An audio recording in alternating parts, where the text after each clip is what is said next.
നമ്മൾ ഈമാനുണ്ടെന്ന് അവകാശപ്പെടുമ്പോഴും നമ്മൾ പള്ളിയിലെ ജമാഅത്തിനൊക്കെ കൃത്യമായി വരുമ്പോഴും വൈയക്തികമായും കുടുംബപരമായും അയൽക്കാരോടും സമൂഹത്തോടുമുള്ള നമ്മുടെ സ്വഭാവ പെരുമാറ്റങ്ങൾക്ക് അത് മാറ്റമുണ്ടാക്കുന്നില്ല എങ്കിൽ നമ്മൾ പേടിക്കേണ്ടത് നമ്മളെ ഈമാനും നമ്മളെ അമലും ശരിയായ റൂട്ടിലൂടെ പോകുന്നില്ല എന്നാണ്.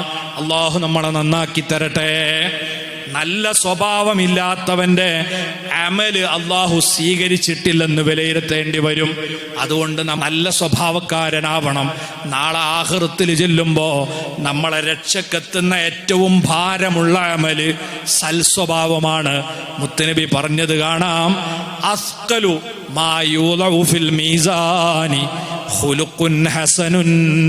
നാളെ മീസാനിൽ ഏറ്റവും ഭാരമുണ്ടാക്കുന്ന സൽപ്രവർത്തനം അത് നല്ല പെരുമാറ്റമാണ്.